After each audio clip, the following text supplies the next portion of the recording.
नमस्कार, खबर दोपहर देख रहे हैं आप और मैं हूं आप सबके साथ अनूप। सबसे पहले बात ऑपरेशन एम्बुलेंस की।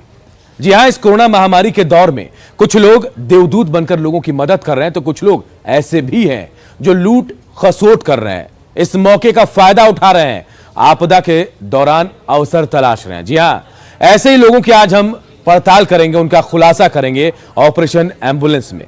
हमारे सहयोगी अमित ने एम्बुलेंस संचालकों की मनमानी का खुलासा किया है।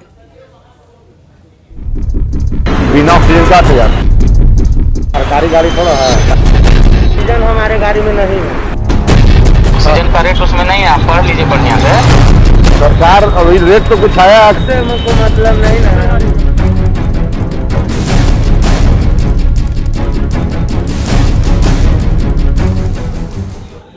कोरोना के इस त्रासदी में कुछ असामाजिक तत्व जो हैं वो इस आपदा को अवसर में तब्दील कर रखा है। ऐसे लोगों के खिलाफ लगातार जो है आर्थिक अपराध इकाई जो है वो कार्रवाई कर रहा है, चाहे ऑक्सीजन की कालाबाजारी का मामला हो या फिर एम्बुलेंस अधिक राशि लेकर के चलाने की बात हो। तो ऐसे लोगों के खिलाफ लगातार आर्थिक अपराध इकाई जो है वो एक्शन में है, कार्रवाई कर रहा है। बावजूद इसके जो एम्बुलेंस संचालन करने वाले जो लोग हैं उनकी मनमानी कम नहीं हो रही है, उनमें जो है शासन प्रशासन का कोई खौफ नहीं है। हम आज आपको ऐसे ही एक खबर से हकीकत से रूबरू करवाएंगे जो ये बताने को काफ़ी होगा कि जो एम्बुलेंस संचालन करने वाले जो लोग हैं उनमें शासन प्रशासन का कोई खौफ नहीं, उनकी मनमानी जो है वो आज भी चरम पे है। तो देखिए, हमारे सहयोगी अमित ने अस्पताल के बाहर एम्बुलेंस चालक जो खड़े रहते हैं उनसे बातचीत की और इस बातचीत में वो परिजन बनकर बातचीत कर रहे थे और पटना से दरभंगा जाने की बात की तो उन्होंने 8,000 रुपए मांग लिए, यहां तक कि सरकारी निर्देश को भी मानने से इनकार कर दिया। आप भी सुनिए क्या कुछ बातचीत हुई एम्बुलेंस संचालक और हमारे सहयोगी अमित के बीच में। चलिएगा, कब जाना है? जाएंगे 1-8 घंटा में। और क्या, कोविड वाला है? हाँ कोविड वाला है? हाँ, कोविड वाला है। ऑक्सीजन भी लगेगा? हाँ, ऑक्सीजन लगेगा। ऑक्सीजन लग तो जाएगा, बिना ऑक्सीजन वाला नहीं है। ये ऑक्सीजन की जरूरत पड़ सकती है इसलिए बोल रहा है। बिना ऑक्सीजन का 8,000 पड़ेगा। बिना ऑक्सीजन का 8,000 और ऑक्सीजन के साथ ऑक्सीजन में है। सरकारी रेट तो कम ना है जी। सरकारी गाड़ी थोड़ा है, सरकार हम लोग को पैसा दे रहा है, सरकारी गाड़ी कर लीजिए सरकार वाला। क्या वो तो सबका रेट फिक्स किया है ना। ठीक थोड़ा क्या रहेगा तो बताया सरकार। हाँ, सरकार पूंजी दिया हम लोग के, किस्ती भरते हैं, घरे पे मेंटेनेंस घरे करते हैं। सरकार लोकल पटना के लिए दिया है 10 किलोमीटर के दूरी में। और देखिए, इस ड्राइवर से बातचीत करने के बाद हमारे सहयोगी अमित ने पास खड़े एक दूसरे ड्राइवर से भी बातचीत की। उसका क्या कहना था जरा आप भी सुनिए। उनका गाड़ी ना है जी? ना, ये मेरा गाड़ी है। दरभंगा जाना है। हाँ। कितना लीजिएगा? 7,000। 7,000। नंबर ले लीजिए।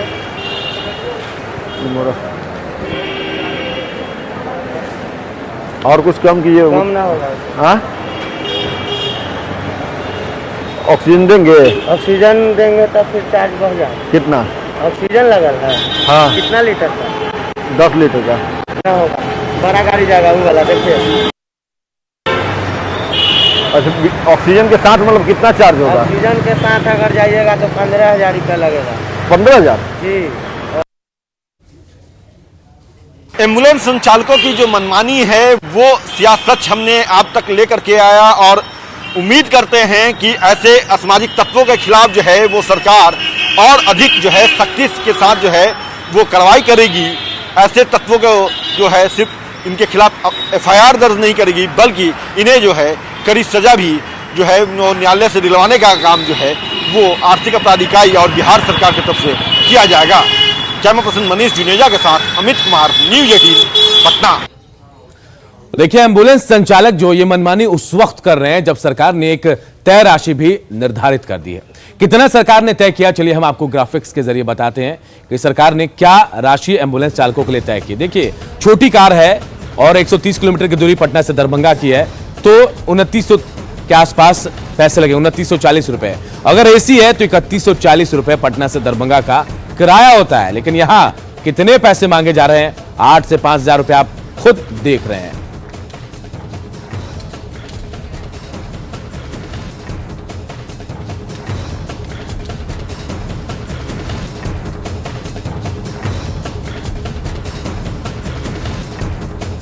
और देखिए ये भी आप देख लीजिए, पटना से दरभंगा की दूरी 130 किलोमीटर है। बोलेरो सुमो मार्शल से अगर आप जाते हैं तो 3240 रुपए किराया होगा। बोलेरो सुमो मार्शल में अगर एसी है तो 3540 रुपए आपको देने पड़ेंगे, यानी इतने पैसे में आप एसी में भी जा सकते हैं, थोड़ी बड़ी एम्बुलेंस में भी जा सकते हैं। और देखिए अगर आपकी गाड़ी जो है वो मैक्सी है, सिटी राइड है, 14 से 22 सीट वाली है तो आपको 4500 रुपए किराया लगेगा। और अगर आपकी गाड़ी जाइलो स्कॉर्पियो एसी है तो 4500 रुपए इसके लिए भी लगेंगे। तो इतने पैसे में आप आराम से दरभंगा जा सकते हैं पटना से, 130 किलोमीटर की दूरी। लेकिन पैसे जो हैं एम्बुलेंस चालक कैसे मनमाना किराया वसूल रहे हैं, 8000 से लेकर कितना ज्यादा रुपए मांग रहे हैं, ये भी हम आपको बता रहे हैं।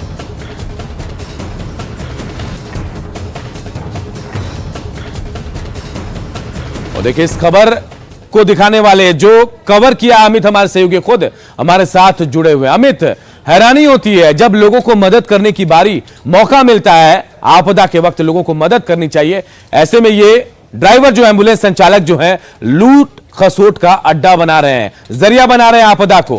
क्या कार्रवाई हुई इनके ऊपर? देखिए बिल्कुल सही कहा अनूप आपने कि इस कोरोना त्रासदी में जहां लोगों को मदद करनी चाहिए, आपदा में जो है लोगों के साथ खड़ा होना चाहिए, वहीं ये एम्बुलेंस संचालक जो है वो आपदा को अवसर में तब्दील किया है, वो भी गलत तरीके से। क्योंकि ये तमाम एम्बुलेंस संचालक जो है अपनी मनमानी लगातार ये कर रहे थे और इसकी शिकायत सरकार तक पहुंची, स्वास्थ्य महकमा तक पहुंची और ये शिकायत जो है वो आम लोगों की जो है वो न्यूज़ 18 ने पहुंचाई, जिसके बाद स्वास्थ्य मंत्रालय ने जो है वो एक्शन लिया। और एक्शन ये हुआ कि इन एम्बुलेंस संचालकों की जो निर्धारित राशि है वो किलोमीटर के हिसाब से जो है वो तय कर ली गई। बताया गया कि आपको कितनी राशि जो है वो लेनी है जब आप किसी भी जो मरीज हैं या उन्हें लेकर हॉस्पिटल आते हैं या हॉस्पिटल से उनके घर तक जाते हैं तो आपको कितना राशि लेना है ये निर्धारित किया गया। लेकिन इसके बावजूद जो है पटना में कह सकते हैं कि एम्बुलेंस चालकों की जो मनमानी है वो कम नहीं होने का नाम ले रही है। एम्बुलेंस चालकों में जो है शासन प्रशासन का कोई डर, कोई खौफ नहीं है, और वो भी इस वक्त में जब लगातार जो है आर्थिक अपराध इकाई जो है वो कार्रवाई कर रही है। हम बात करें तो कल ही जो है आर्थिक अपराध इकाई ने ऐसे ही एक मामले में एम्बुलेंस संचालक के द्वारा जो है वो अधिक राशि के लेने के मामले में 9 लोगों को गिरफ्तार किया। उस एम्बुलेंस को भी उसने जब्त कर लिया, जिस एम्बुलेंस से बिहटा से पटना लाने के लिए 9000 रुपए ले गए थे। तो ये एक कार्रवाई जो है वो कार्रवाई भर होकर करा गई। लेकिन अगर इसका डर होता, अगर इस कार्रवाई के बाद जो है कहीं न कहीं खौफ होता इन एम्बुलेंस संचालकों के मन में, तो आज ये तस्वीर जो हम दिखा रहे हैं दर्शकों को, वो तस्वीर फिर से सामने नहीं आती। कहीं न कहीं एम्बुलेंस संचालक जो है उनके अंदर जो है वो मनमानी अभी भी बरकरार है, अभी भी वो कानून को, कायदे कानून को जो है वो ठेंगे पे रख रहे हैं। और यही वजह है कि जो मरीज के अभिभावक बनकर के जब हम गए उनके पास कि यहाँ से दरभंगा जाना है, एक मरीज है उन्हें लेकर जाना है, तो कोई एम्बुलेंस संचालक जो है वो 7000 मांग रहा है, कोई 8 मांग रहा है और कोई 15 मांग रहा है। इतना ही नहीं, ये भी बताया जा रहा है, मुझे कन्विंस करने के लिए ये कहा गया कि रास्ता खराब है, रास्ते में जो है कई जगहों पे पेशगी देनी पड़ती है, जब हम लौटेंगे तो हमसे जो है पूछा जाएगा, उस समय आपके जो मरीज होंगे वो नहीं होंगे, तो हमें कई बातों को सामना करना पड़ता है। हम गुवाहाटी से अभी लेकर के एक मरीज आए हैं जिसमें 38,000 रुपये हमने लिया है। तो इस तरह की जो दलील है वो दिए गए और कहीं न कहीं इन दलीलों से ये साफ जाहिर होता है कि शासन प्रशासन का डर जो है वो एम्बुलेंस संचालकों में नहीं है। बहरहाल अनूप, इस पूरे मामले को लेकर के आर्थिक अपराध इकाई के जो एडीजी हैं नैयर हसनैन खान, उनसे हमने बात की है तो उन्होंने कहा है कि इस पूरे मामले को वो देखेंगे और उसके आधार पे जो है अमित, हर चीज के लिए लोग हैं यहाँ सरकार को दोषी मानते हैं, सरकार ये नहीं कर रही है, सरकार वो नहीं कर रही है, लेकिन जिम्मेदारी आम लोगों की भी बनती है, उन एम्बुलेंस चालकों की भी बनती है, क्योंकि हर वक्त सरकार उनके साथ मौजूद नहीं रहेगी। सरकार नियम जरूर बनाती है, फॉलो आपको करना है। क्या ऐसे में जब ये न्यूज़ 18 ने इस पड़ताल कर एम्बुलेंस संचालकों की मनमानी का खुलासा किया, क्या जरूरी नहीं था कि दिशा निर्देश जब जारी कर दिए गए, रेट जब तय कर दिए गए, तो किसी को मॉनिटरिंग करने के लिए बिठा दिया जाता कि वाकई इस पैसे में एम्बुलेंस संचालक जो है वो मरीज के परिजनों को लेकर जा रहे हैं, मरीज को लेकर जा रहे हैं या फिर नहीं?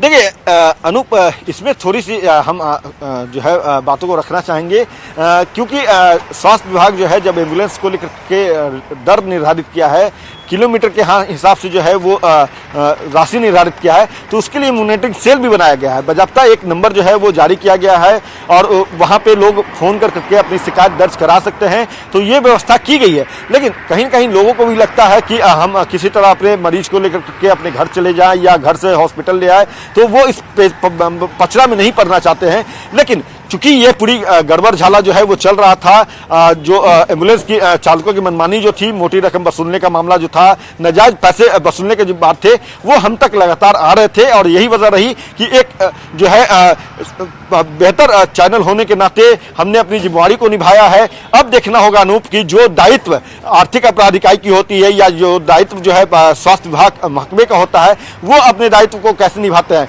चूंकि हमने इसको लेकर बात करी है, तो एडीजी जो है नैयर हसनैन खान, आर्थिक अपराध इकाई के जो एडीजी हैं, उन्होंने जरूर कहा है, भरोसा दिया है कि हम इस पूरे मसले को लेकर के जो है पड़ताल कर रहे हैं और करके आगे की कार्रवाई करेंगे। फिलहाल उन्होंने न्यूज 18 को धन्यवाद भी कहा है कि आपने इस सियासत को सामने लाया है, तो इस पर हम जरूर कार्रवाई करेंगे। ये बातें जो है वो उन्होंने रखी है अपनी तरफ से। लेकिन फिर भी अनूप ये सवाल यहाँ उठता है कि आखिर ये एम्बुलेंस संचालक जो है उनमें जो है कानून का डर क्यों नहीं है, आखिर वो सिस्टम को क्यों नहीं मानते हैं, आखिर वो स्वास्थ्य विभाग की तरफ से जो राशि निर्धारित की गई है एम्बुलेंस चलाने को लेकर के, तो उसको वो फॉलो क्यों नहीं करते हैं। आज जब लोग त्रस्त है इस कोरोना के काल में, लोग एक दूसरे के मदद के लिए हाथ से हाथ बढ़ा रहे हैं, एक दूसरे का हाथ थाम रहे हैं, मदद पहुंचा रहे हैं, तो ऐसे में ये एम्बुलेंस संचालक जो है वो आखिर ऐसे मनमानी क्यों कर रहे हैं। और इसका जब हमने पड़ताल करी तो ये सियासत जो है वो सामने आई है कि एम्बुलेंस संचालक जो है वो मरीजों से जो है, मरीज के अभिभावकों से जो है वो मोटी रकम वसूलने से थोड़ा भी गुरेज नहीं कर रहे हैं। लगातार उनकी मनमानी जो है वो चल रही है और खोखली दलील भी उनके तरफ से दी जाती है कि ये गाड़ी जो है वो हमारी निजी है, ये सरकार की तरफ से मुहैया नहीं कराई गई है, तो राशि हम जो है सरकार की तरफ से जो निर्धारित किया गया है उसे हम नहीं मानेंगे। तो कहीं ना कहीं कह सकते हैं कि एक तो बिल्कुल खौफ नहीं है, डर नहीं है इन एम्बुलेंस चालकों को सरकार का, प्रशासन का, और यही वजह है कि वो ऐसी दलील दे रहे हैं। चलिए अमित, हमने एक जिम्मेदार चैनल के नाते, न्यूज 18 एक जिम्मेदार चैनल है और हमने अपनी जिम्मेदारी निभाई है। अब जिम्मेदारी और कार्रवाई प्रशासन को करना है, सरकार को करना है। थोड़ा इंतजार करते हैं, जो खुलासा हमने किया है एम्बुलेंस संचालकों की मनमानी का, उस पर क्या कार्रवाई होती है ये भी देखेंगे हम। फिलहाल बहुत बहुत शुक्रिया अमित आपका। तो देखिए, ऑपरेशन एम्बुलेंस के जरिए हमने आपको बताया कि कैसे मनमानी कीमत वसूल रहे हैं एम्बुलेंस संचालक, जबकि सरकार ने राशि तय कर रखी है कि कहां से कितने किलोमीटर में आपको कितना पैसा मिलेगा, लेकिन इसके बावजूद जो एम्बुलेंस संचालक है वो दुगना तिगुना किराया वसूल रहे हैं। बिना ऑक्सीजन का तैयार सरकारी गाड़ी थोड़ा है, ऑक्सीजन हमारे गाड़ी में नहीं है। ऑक्सीजन का रेट उसमें नहीं है, आप पढ़ लीजिए बढ़िया से। सरकार अभी रेट तो कुछ आया इससे हमको मतलब नहीं ना।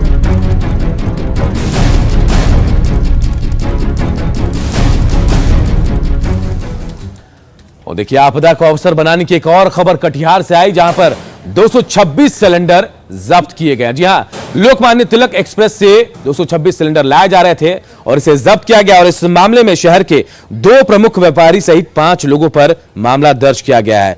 जिला प्रशासन ने इन सिलेंडरों को जब्त करते हुए मामला दर्ज किया, लेकिन अब इस सिलेंडर से जुड़ी एक और बात सामने आ रही है। जो सिलेंडर लाए गए हैं वो खाली हैं। अब इससे कालाबाजारी करने वाले लोगों पर आगे कानूनन क्या कार्रवाई होगी, ये जांच का विषय है। लेकिन फिलहाल नगर थाना के माल खाने में जब्त इन सिलेंडरों की जांच करने पहुंची स्वास्थ्य विभाग की टीम ने 226 सिलेंडर खाली होने की पुष्टि कर दी है। पूरे मामले पर जानकारी दे रहे हमारे सहयोगी सुब्रत गुहा। लोकमान्य तिलक एक्सप्रेस से कालाबाजारी के मकसद से जो सिलेंडर ऑक्सीजन का लाया गया था वो फिलहाल जब्त हो चुका है और नगर थाना के इस रूम में इस तरह से रखा है। लेकिन इसमें अब एक अपडेट जो जानकारी है ये आ रहा है कि सिलेंडर जो है वो खाली है, लेकिन इसका क्या इस्तेमाल हो सकता था और क्या होना चाहिए, आइए हमारे साथ स्वास्थ्य विभाग के अधिकारी है। सर, क्या पता चला? ये खाली सिलेंडर है, इसमें गैस नहीं है। अब क्योंकि इसका क्लेमेंट सब मिला नहीं है, पर्पस क्या था, इंटेंट क्या था ट्रांसपोर्टेशन का, ये तभी इस्टेब्लिश नहीं हो पाया है। लेकिन ये तय है कि इस महामारी पीरियड में इतने सिलेंडर को इतने मात्रा में लाना कुछ न कुछ तो संदिग्ध दिखता है। वजन आमतौर पर कितना होना चाहिए था और कितना है? वजन लगभग इसका 12 kg होना चाहिए था। इसमें 10 किलो कुछ का एक सिलेंडर है कुछ। और एक किलो 400 किलोग्राम इसमें आता है आपको गैस, ये इसका कैपेसिटी है। तो 12 केजी से ऊपर नहीं होना चाहिए। अभी जब हम लोग नाप किए वो 10 किलो की तो है, तो इसका कहने का एम्प्टी है। हम लोग मीटर से भी लगा के देख लिए, गैस नहीं है उसमें। परिचय दीजिए। सुभाष चंद्र राय, सहायक औषधि नियंत्रक कटिहार। तो निश्चित तौर पर स्वास्थ्य विभाग के अधिकारी भी जानकारी दे रहे हैं कि ये जो सिलेंडर ये खाली है। हालांकि कालाबाजारी के मकसद से जो लाया गया था उस बिंदु पर अभी तक प्रशासनिक जांच हो रहा है और आगे इस जांच में जो भी आएगा वो भी अपडेट करते रहेंगे। सुब्रत, न्यूज़ 18 कटिहार। पप्पू यादव गिरफ्तार हो गया। जी हां, जाप प्रमुख पप्पू यादव को पटना पुलिस ने गिरफ्तार कर लिया है। उन्हें गांधी मैदान थाने में रखा गया है। पप्पू यादव पर इस कोरोना काल में बिना पास के घूमने का आरोप लगा है। गांधी मैदान थाने से पूरी वारदात के बारे में पूरी घटना के बारे में बता रहे हमारे सहयोगी अमित कुमार। पप्पू यादव को जो है वो गिरफ्तार किया गया है और पप्पू यादव की गिरफ्तारी के पीछे की जो वजह बताई गई है वो ये है कि बिना पास वो इस कोरोना अवधि के दौरान जो है वो कई जिलों में मूव कर रहे थे।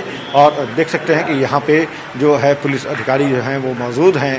पुलिस अधिकारी जो है उन्हें घर से गिरफ्तार करके यहाँ लाए हैं और यहाँ पे ला करके जो है गांधी मैदान थाने में रखा गया है। और यहाँ पे जो है पप्पू यादव से पूछताछ भी की जा रही है। कई जिलों में पप्पू यादव के खिलाफ जो है वो मामला दर्ज है।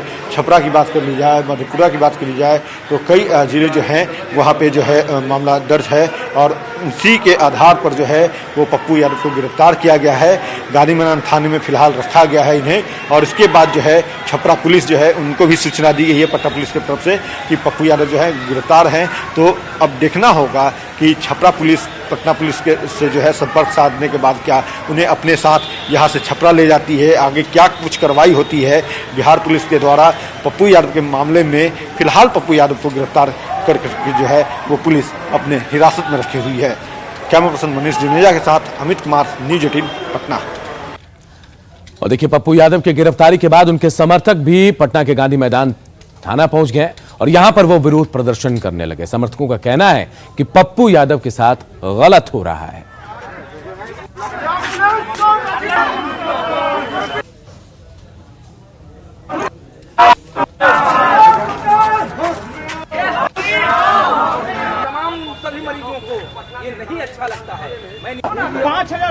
देखिए, जो पुलिस वजह बता रही है सीधा है कि लॉकडाउन के उल्लंघन में आप किसी को डिटेन यदि करते हैं, ऐसा आपको लगता है कि लॉकडाउन का उल्लंघन हुआ, तो कोविड एक्ट में उसे आप मिनिमम फाइन के तहत आप उसको सजा का जो प्रावधान है आप उसको फिर भेज दे सकते हैं कि आप घर जाइए, वापस कर सकते हैं और फाइन कर सकते हैं। लेकिन यहाँ 8 थानों को भेज करके घर से यदि आपके पीएमसीएच में पप्पू यादव जी सेवा करने गए, किसी को मदद करने गए, किसी गरीब को देखने गए, तो आपके वहां पर पूरे प्रशासन क्या कर रही थी?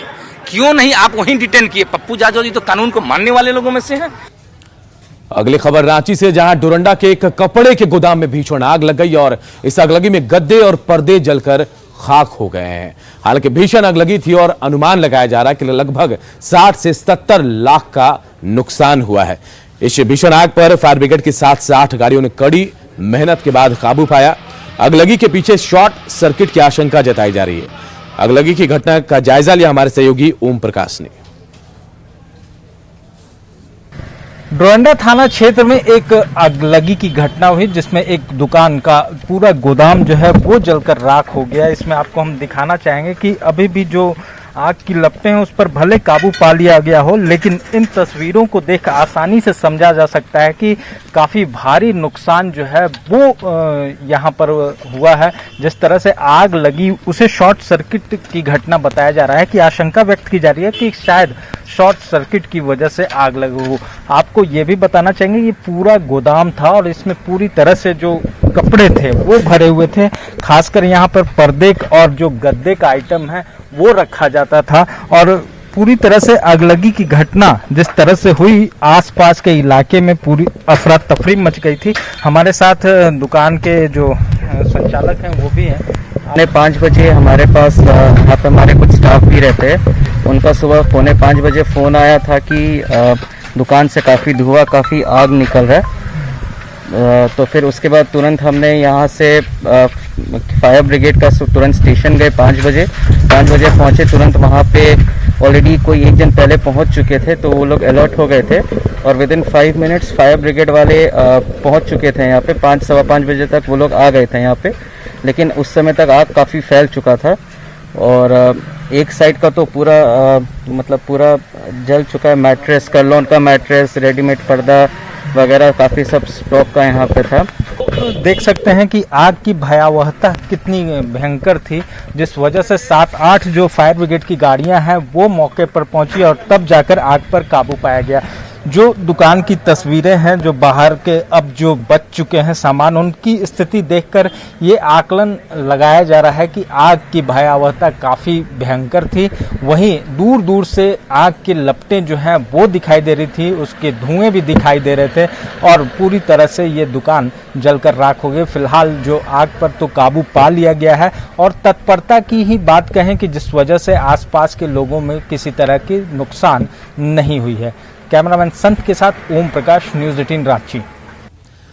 धनबाद के निरसा में ऑक्सीजन सिलेंडर से लदा एक पिकअप वैन हादसे का शिकार हो गया। डिवाइडर से टकराने के बाद पिकअप वैन जो है पलट गया और इसके बाद वो जो सिलेंडर थे, ऑक्सीजन सिलेंडर, वो सड़क पर बिखर गए। हालांकि मौके पर तुरंत पुलिस पहुंची और सिलेंडर को कब्जे में लिया गया। बताया जा रहा है कि ये पिकअप वैन जो है धनबाद जोड़ा फाटक से ऑक्सीजन का भरा सिलेंडर लेकर चिरकुंडा जा रही थी और इसी दौरान पिकअप वैन डिवाइडर से जा टकराई। दुर्घटना के बाद चालक वहां से फरार हो गया।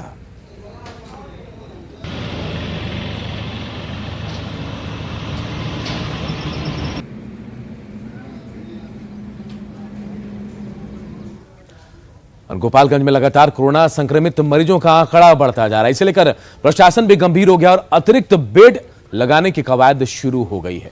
देखिए 25 नए बेड मंगाए गए हैं और पटना से पहुंचे मजदूर इन बेडों को अब तैयार कर रहे हैं और 2 दिन में सभी 25 नए बेड तैयार कर दिए जाएंगे। बेड की कमी देखी जा रही थी इमरजेंसी वार्ड में भी और इसे देखते हुए प्रशासन ने ये गंभीरता यहां दिखाई और सरकार की पहल पर अब 25 नए बेड मंगाए गए हैं। इनको तैयार किया जा रहा है और कल तक कहा जा रहा है कि इनको फिट भी कर दिया जाएगा, नए बेड तैयार कर दिए जाएंगे। गोपालगंज में कोरोना के मरीजों की संख्या लगातार बढ़ रही है और यहाँ पर कोरोना के मरीजों को भर्ती कराने के लिए बेड की कमी न हो, इसलिए सदर अस्पताल में अभी हम आए हैं और यहाँ पर देखेंगे कि पटना से यहाँ पर जो है करीब 2 दर्जन यहाँ पर बेड मंगाए गए हैं और आप देखेंगे सदर अस्पताल के कैंपस में रखा हुआ है। हालांकि बारिश हुई है, बारिश की वजह से थोड़ा सा जल जमाव है और इसमें ही बेड पड़ा हुआ है, लेकिन यहाँ पर देखेंगे सदर अस्पताल के इमरजेंसी के ठीक सामने यहाँ पर ये वाटरप्रूफ टेंट बनाया जा रहा है और उसी टेंट में इस बेड को अभी फिलहाल रखा जाएगा और बेड को तैयार किया जा रहा है। देखिए कुछ यहाँ पर जो पटना के जो सप्लायर हैं, उनके जो स्टाफ हैं वो यहाँ पर काम कर रहे हैं लगातार और देखें यहाँ पर जो बेड है, बेड को तैयार किया जा रहा है। तो गोपालगंज में जो कोविड के जो मरीज़ हैं उन्हें बेड की कमी ना हो, कोई परेशानी ना हो, इसके लिए जिला स्वास्थ्य समिति के द्वारा, जिला प्रशासन के द्वारा जो है लगातार प्रयास किया जा रहा है। और देखें यहाँ पर जो बेड लगा हुआ है, बेड रेडी भी हो रहा है और देखिए यहाँ पर जो स्टाफ हैं वो यहाँ पर व्हील लगा रहे हैं। तो गोपालगंज में अभी इनसे पूछते हैं कि कितने बेड आया है। क्या नाम है आपका? हमारा नाम प्रवीण कुमार। प्रवीण जी, ये बेड कहाँ से आया अभी? पटना से आया। तो अभी कितना है बेड, कितनी मात्रा है इसकी? 25। तो आप लोग अभी क्या कर रहे हैं इसको जो है? इसका व्हील लगा रहे हैं, व्हील लगा रहे हैं। व्हील लगाने के बाद क्या करेंगे फिर? व्हील लगाने के बाद सेट करेंगे, बेड लगाएंगे जी। तो आज दिन भर में कंप्लीट हो जाएगा? हाँ कंप्लीट हो जाएगा, कुछ काम रह जाएगा, कल हो जाएगा सवेरे। मतलब आज और कल में पूरा कंप्लीट कर देंगे? कंप्लीट हो जाएगा, रेडी कर देंगे, पूरा रेडी हो जाएगा। तो ये जो स्टाफ हैं उनका कहना है कि प्रवीण जी हैं, पटना से आए हैं, उनका कहना है कि जो 25 बेड है वो यहाँ पर लाया गया है और 25 बेड में अभी व्हील लगाने का काम कर रहे हैं। फिर इसमें जो है स्टेशन लगाया जाएगा, बेड लगाया जाएगा। तो इस तरह से गोपालगंज में जो कोरोना के जो मरीज़ हैं और सामान्य मरीज़ हैं उनको असुविधा ना हो, उनको बेड की कमी ना हो, इसके लिए बेड जो रेडी किया जा रहा है। ये एक अच्छी पहल है। मुकेश कुमार, न्यूज़ 18 गोपालगंज। और खबर दोपहर के इस बुलेटिन में इतना ही, लेकिन खबरें लगातार जारी है। देखते रहिए न्यूज़ 18 बिहार झारखंड।